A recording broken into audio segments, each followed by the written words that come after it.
Chicago has issued a severe thunderstorm warning for northeastern Ogle County in north-central Illinois, southeastern Winnebago County in north-central Illinois, southwestern Boone County in north-central Illinois, until 6:30 p.m. At 5:46 p.m., a severe thunderstorm was located near Winnebago, or 10 miles west of Rockford Airport, moving east at 35 miles per hour. Hazard, 60 miles per hour wind gusts and quarter-size hail. Source, radar indicated.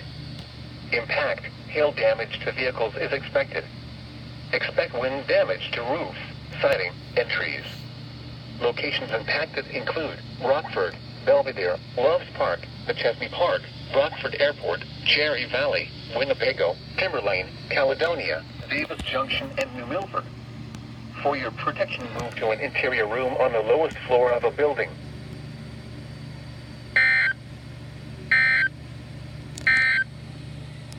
This is no weather.